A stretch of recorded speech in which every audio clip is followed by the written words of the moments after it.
Hey, it's Jeff for Bodog TV. I'm here with Bob the Beast Sapp, and he's taking on Jan the Giant Nortje. So what do you know about your opponent? Well, I'll tell you, Jan's a big guy. He's from South Africa, about 6'11", roughly about between 350 pounds, or I'm sorry, 330 or 350 pounds between that. So one thing that I've got to do is get in close to Jan so he doesn't throw the big punches. So look to see me try to take him down and definitely finish him with the ground and pound or maybe even a submission.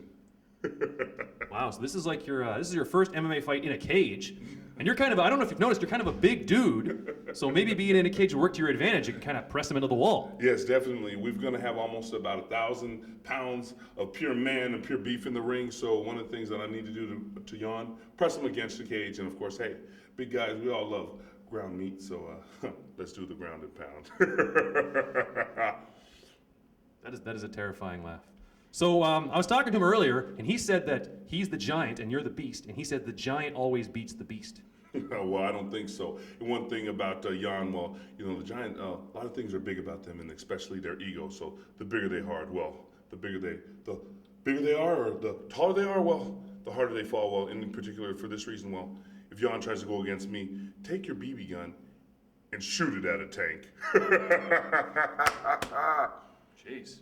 All right then. So he's from South Africa. You're from right around here. So you're facing him kind of in your home territory. Yes. So that's like extra motivation for you to like beat his ass. That's exactly right. And one of the things about being the hometown guy, well, I will definitely have the extra team advantage. So there's going to be plenty of beast supporters or little beastettes and BB beasts and all type of beasts in the ring or actually in the arena that night. And one thing that Jan's not going to be is well, walking on his back. I feel like Mean Gene Okerlund. This is fun. All right, so if the camera was Jan the Giant Nortje, what would you have to say to him? Jan, you're going down. Ground and pound or submission. Up to you. He's got to decide. This is one of the most terrifying experiences of my life. So talk about how you got into martial arts in general. Well, I tell you, one of the things, I used to be in the NFL, and after some bad luck in the NFL, I was picked, or actually got recruited to WCW, and I went to WCW, had some great success there, and right before I got my television contract, they went bankrupt.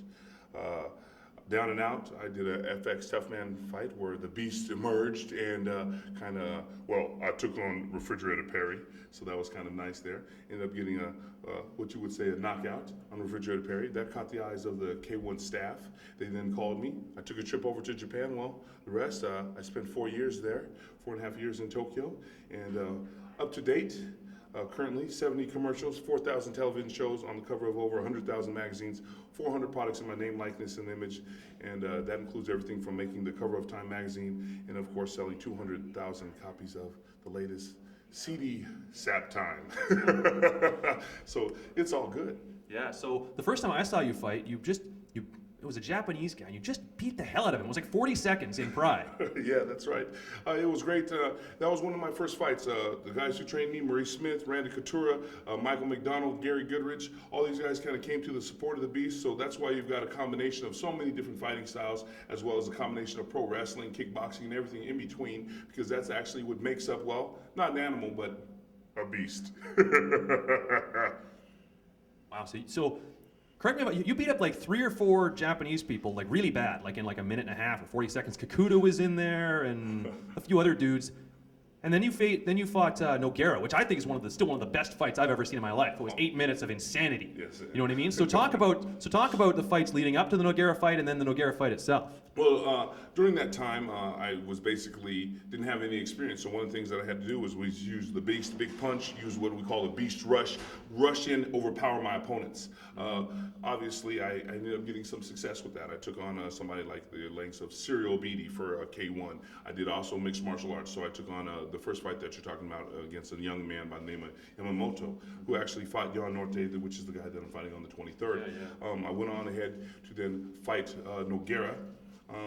Not knowing too much, well, hey, the Beast had to compromise. Josh Barnett was there in there helping me, Ivan Salisbury from UFC, and they both said, you know what, well, let's give a call to both our senseis, Matt Hume and Maurice Smith, and they said, you know what, do what you've got to do and basically take Nogueira and work your pro wrestling, but just don't well, make it hurt on him more so than you would ever before. So one of the famous things on that Nogueira fight that we say dynamite, well, I took him in power dropped him. Took him right upside down, spiked him right on his head. It didn't kill him, but he ended up waking up getting an armbar, but it's one of the most devastating moves that you will see actually in MMA. So now actually going forward, well, that was a world champion cage fighter. Then I later took on the world champion kickboxing, the kickboxing world champion for K1. Ended up knocking him out twice.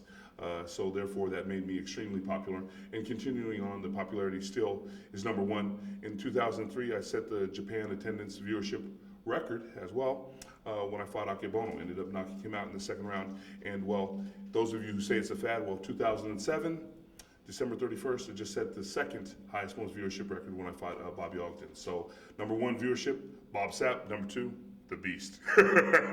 Which one do you like? One of the things I read, and that again was terrifying. One of the things I read is that when you go walk the streets of Japan, you need a bodyguard. What kind of freak is the bodyguard for Bob Sapp? Like, either you have one guy that's even bigger than you, the one guy on earth, or you have a team of highly trained midgets. That's right.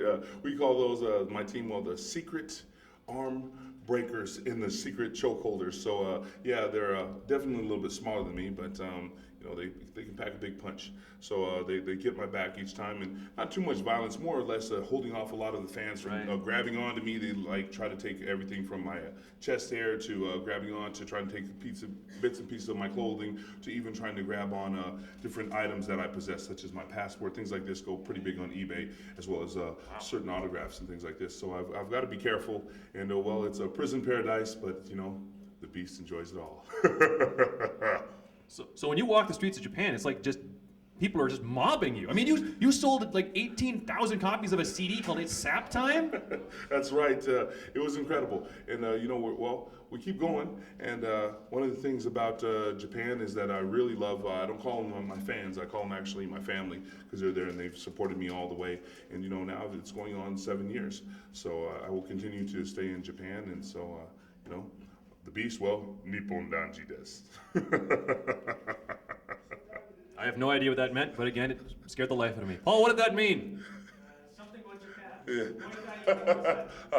Bob Sapp, Nippon Danji desu.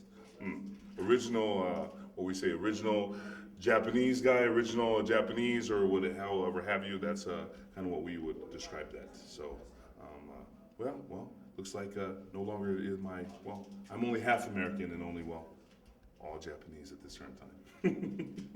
Wow, so there's like, in Japan, there's like Bob Sapp clocks and shirts, and like there's Bob Sapp noodles. What's the weirdest thing that they've put your name on? Well, I think that you're getting up to talking about, and yes, they do have Bob Sapp female sex toys and things like that, and that's pretty unique, and of course the #1 seller. So yeah, it's very unique. No, they didn't mold me on it, so I know that's your next question. But I actually wasn't going down that road at all. I had no idea. That is terrifying. So yeah, but about 400 products. I can't name them all, but I do enjoy every bit of Japan, and hey, you can always be the Beast. Yeah. So lay out your 5-year plan. What's going to happen for the Beast in the next 5 years? Next 5 years, you will still continue to see me in Japan doing television shows, commercials, and of course pro wrestling. Don't forget about the fighting, kickboxing, and MMA. In the United States, you will see me doing more Hollywood movies. Currently, this year we have 6 coming out. You will see me on some television shows. I'm currently on Pros vs. Joes on Spike Television, and I will. I am in negotiations for doing some other nature-type documentaries. So, you'll see the Beast either fighting or just enjoying himself on your television channel. The Beast, Zettai Miro yo. That means don't miss him. Wow. All right. So I have no idea what to say. This is insane. Look at the size of you. People say that I'm 200 pounds. I'm like 6'1". Look at this guy. How big are you? 6'4", about 368 pounds right now. So let's make sure Jan feels all of that Saturday, the 23rd at Tacoma Dome in the ring. Wow. Bob the Beast Sapp on Bodog TV.